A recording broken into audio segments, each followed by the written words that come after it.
Hello అండి, అందరికీ నమస్కారం. ఈ వీడియోలో రేపటి పంచాంగం ఏమిటి అనేది, అలాగే సూర్యోదయ సూర్యాస్తమయ సమయాలు, తిథి నక్షత్రం అవి ఏ సమయం వరకు ఉన్నాయి, శుభ అశుభ సమయాలు ఏ టైంలో ఉన్నాయి అనేది మనం తెలుసుకుందాము. మరి ఆఖరి వరకు కూడా స్కిప్ చేయకుండా చూడండి. ఏప్రిల్ 10, 2025 సంవత్సరం శ్రీ విశ్వావసునామ సంవత్సరం, ఉత్తరాయణం, వసంత ఋతువు, చైత్రమాసం, శుక్లపక్షం. ఇక రేపటి సూర్యోదయం సమయం ఉదయం 5:55, సూర్యాస్తమయం 6:15. ఇక రేపటి తిథి చైత్ర శుక్ల త్రయోదశి రాత్రి 1:01 వరకు, తదుపరి చతుర్దశి తిథి. రేపటి నక్షత్రం పుబ్బ మధ్యాహ్నం 12:57 వరకు, ఆ తదుపరి ఉత్తరా నక్షత్రం. ఇక యోగం కరణం ఏమిటి, ఎన్నింటి వరకు ఉన్నాయి అనేది ఇప్పుడు తెలుసుకుందామండి. రేపటి యోగం వృద్ధి సాయంత్రం 5:40 వరకు ఉంది, తదుపరి ధ్రువం. కరణం కౌలవ రేపు పగలు 2:23 వరకు ఉందండి, తదుపరి గరజీకరణం.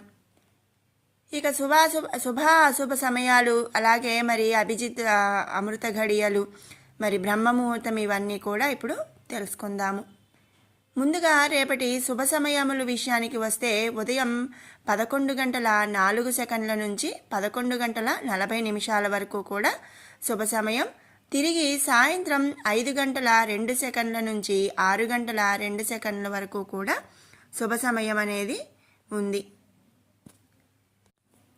ఇక రేపటి బ్రహ్మ ముహూర్తం తెల్లవారుజామున 4:31 నుండి తెల్లవారుజామున 5:19 వరకు కూడా ఉంది.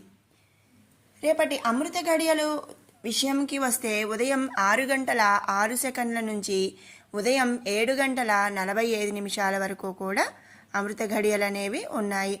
ఇక అభిజిత్ ముహూర్తం వచ్చేసి ఉదయం 11:52 నుండి 12:42 వరకు కూడా అభిజిత్ ముహూర్తం అనేది ఉంది. ఇవి రేపటి శుభ సమయాల విషయం. ఇప్పుడు దుర్ముహూర్తం, అలాగే యమగండం, రాహుకాలం, వర్జము, ఇవన్నీ కూడా ఏ సమయంలో ఉన్నాయి అనేది తెలుసుకుందాము. రేపటి యమగండ సమయం ఉదయం 6 గంటల నుంచి ఉదయం 7:30 వరకు.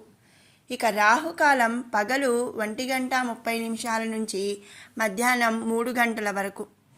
రేపటి దుర్ముహూర్తం ఉదయం 10 గంటల నుంచి 10:48 వరకు, తిరిగి మధ్యాహ్నం 2:48 నుండి 3:36 వరకు కూడా దుర్ముహూర్తం ఉంది. ఇక వర్జం విషయానికి వస్తే, రాత్రి 8:44 నుంచి 10:28 వరకు కూడా వర్జం అనేది ఉంది. ఇది రేపటి పంచాంగం. అలాగే తిథి నక్షత్రం అవి ఉన్న సమయాలు, మరి శుభ అశుభ సమయాలు అనేవి మనం తెలుసుకున్నాము. ఇక రేపటి విశేషం ఏమిటి అనేది ఇప్పుడు తెలుసుకుందాం. రేపు మహావీర జయంతి, అలాగే ప్రపంచ హోమియోపతి దినోత్సవం. వాటితో పాటుగా మరి రేపు త్రయోదశి కావటంతో ప్రదోష వ్రతం అనేది రేపటి విశేషం అన్నమాట. మరి ప్రదోష వ్రతం అంటే, మరి మహాదేవుణ్ణి అంటే పరమశివుణ్ణి ఉద్దేశించి పూజ చేస్తారండి, శివుణ్ణి ఆరాధిస్తారు. ప్రదోష వ్రతాన్ని చాంద్రమాన త్రయోదశి తిథులలో, అంటే ఏంటంటే శుక్లపక్ష త్రయోదశి మరియు కృష్ణపక్ష త్రయోదశి, ఈ 2 రోజుల్లో కూడా మరి ప్రదోష వ్రతాన్ని ఆచరిస్తారు.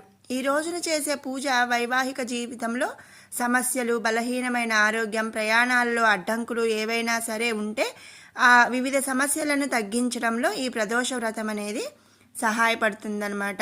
ఈరోజు మరి అంటే ప్రదోష వ్రతం రోజు చక్కగా శివుణ్ణి పూజ చేసి, మరి మన బాధ అంటే మన ఈతి బాధలు కానీ ఎలాంటి సమస్యలు ఉన్నా కూడా మనం ఆ మహాదేవుడు అంటే పరమశివుడు మనల్ని కాపాడుతాడు అని చెప్పి మన పురాణాలు చెబుతున్నాయి. ఇదండి ఈరోజు విశేషం.